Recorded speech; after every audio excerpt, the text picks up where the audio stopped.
Hello friends, આપણે આગળના વિડીયોમાં પ્રશ્ન 4 કનું સોલ્યુશન જોયું.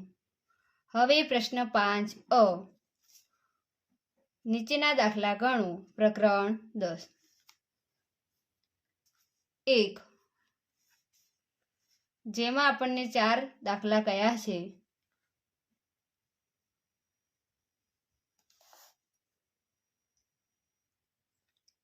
દાખલા નંબર 1 એનો એ. રમેશ લંબચોરસ બાગની ફરતે એક આંટો દોડે છે, જેની લંબાઈ 40 મીટર અને પહોળાઈ 30 મીટર છે. સુરેશ ચોરસ બાગની ફરતે એક આંટો દોડે છે, જેની લંબાઈ 40 મીટર છે. તો બંનેમાંથી કોણ વધુ દોડ્યું? કેટલું? તો જે રમેશ છે એ લંબચોરસ બાગની ફરતે દોડે છે, લંબાઈ 40 મીટર અને પહોળાઈ 30 મીટર. તો આંટો મારે છે એટલે કિનારી હોય એટલે આપણે શું શોધવાનું? પરિમિતિ. તો રમેશે દોડેલ બાગની પરિમિતિ બરાબર એનું સૂત્ર છે 2 કૌંસમાં લંબાઈ વત્તા પહોળાઈ 40 વત્તા 30 એટલે 70. 70 દુ 140 મીટર. હવે સુરેશની વાત કરીએ તો સુરેશે દોડેલ બાગની પરિમિતિ એને ચોરસ બાગની ફરતે કહ્યું હતું અને લંબાઈ આપી હતી આપણને 40. તો ચોરસ બાગની જે છે સુરેશે દોડેલ બાગની પરિમિતિનું સૂત્ર આવશે 4 ગુણ્યા લંબાઈ. 4 ગુણ્યા 40 એટલે 160 મીટર. બંનેમાંથી કોણ વધુ દોડ્યું એવું પૂછ્યું હતું આપણને. તો 160માંથી 140 બાદ કરું તો કેટલું આવશે? 20 મીટર. તો બંનેમાંથી વધારે કોણ દોડ્યું? પહેલા તો 160 વધારે છે એટલે સુરેશ વધારે દોડ્યો. અને કેટલું? તો 20 મીટર.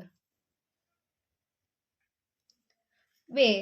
ઓરડાના ભોંયતળિયાની લંબાઈ 7 મીટર અને પહોળાઈ 6 મીટર છે.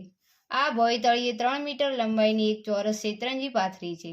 શેતરંજી પાથર્યા સિવાયના ભાગનું ક્ષેત્રફળ શોધો. તો પહેલા આપણે શું કરીશું? આખું જે ભોંયતળિયું છે એનું શોધી દઈશું ક્ષેત્રફળ અને શેતરંજીનું શોધી દઈશું. પછી ભોંયતળિયાનું જે ક્ષેત્રફળ આવે એમાંથી શેતરંજીનું ક્ષેત્રફળ બાદ કરવાનું. તો આપણને એના સિવાયનો જે ભાગ રહ્યો એનું ક્ષેત્રફળ મળી જાય. તો લંબચોરસ ભોંયતળિયાનું ક્ષેત્રફળ બરાબર લંબાઈ ગુણ્યા પહોળાઈ. લંબાઈ છે 7 અને પહોળાઈ છે 6 મીટર એટલે 7 × 42 ચોરસ મીટર. હવે ચોરસ શેતરંજી કઈ હતી? એની લંબાઈ આપી છે આપણને 3 મીટર. તો એનું સૂત્ર આવશે લંબાઈ ગુણ્યા લંબાઈ. 3 તરી 9 ચોરસ મીટર. હવે જ્યાં 42 આવ્યું એમાંથી આપણે આ શેતરંજીનું બાદ કરીએ તો કે શેતરંજી પાથર્યા સિવાયના ભાગનું ક્ષેત્રફળ બરાબર 42માંથી 9 જાય એટલે 33 ચોરસ મીટર. તો શું આવશે? શેતરંજી પાથર્યા સિવાયના ભાગનું ક્ષેત્રફળ બરાબર 33 ચોરસ મીટર થશે. 3. જમીનના એક લંબચોરસ પ્લોટની લંબાઈ 24 મીટર 25 સેમી અને પહોળાઈ 18 મીટર ને 25 સેમી છે. આ પ્લોટની ફરતે તાર બાંધવાનો ખર્ચ 1 મીટરના 12 રૂપિયા લેખે કેટલો થાય? તો અહીંયા આપણને લંબાઈ 24 મીટર ને 25 સેમી છે. તેને પોઈન્ટમાં ફેરવી દે એટલે 24.25 મીટર થાય. અને પહોળાઈ 18 મીટર ને 25 સેમી છે તો 18.25 મીટર પહોળાઈ થશે. પહોળાઈને બી લઈએ અને લંબાઈને એલ. તો પહેલા તો અહીંયા શું કહે છે? તાર બાંધવાનો છે એના ફરતે કિનારી કહેવાય. કિનારી એટલે આપણે પરિમિતિ કહીશું. તો લંબચોરસ પ્લોટની પરિમિતિનું સૂત્ર આવશે 2 કૌંસમાં લંબાઈ વત્તા પહોળાઈ.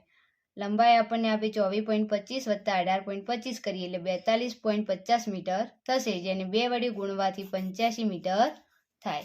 તો અહીંયા 1 મીટર પ્લોટને ફરતે તાર બાંધવાનો ખર્ચ 12 રૂપિયા આપ્યો હતો. તો 85 મીટર આવી તો 85 મીટર પ્લોટને ફરતે તાર બાંધવાનો ખર્ચ કેટલો? તો 85 ગુણ્યા 12 કરીએ ત્યારે આપણને કેટલો મળે છે? 1020. 4. જમીનના એક ચોરસ પ્લોટની લંબાઈ 20 મીટર 50 સેમી છે.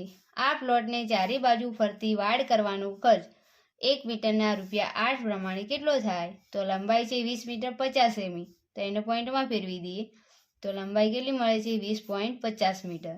ચોરસ પ્લોટની પરિમિતિ કઈ છે? કેમ કે વાડ કરવાની એટલે કિનારી આવે. કોરે મોરે જે ફરતી વાડ હોય તે કિનારી એટલે કે 4 ગુણ્યા લંબાઈ 4 ગુણ્યા 20.50 મીટર બરાબર 82 મીટર. ગુણાકાર કર્યો એટલે 82 આવે. 1 મીટર વાડ કરવાનો ખર્ચ 8 રૂપિયા. તો 82 મીટર વાડ કરવાનો ખર્ચ કેટલો? તો કેટલો થશે? 82 ગુણ્યા 8 કરીએ ત્યારે 656 રૂપિયા થશે. તો વિદ્યાર્થી મિત્રો, અહીંયા દાખલા નંબર 1 નું સોલ્યુશન પૂરું થાય છે. હવે નેક્સ્ટ વિડીયોમાં દાખલા નંબર 2 નું સોલ્યુશન જોઈશું.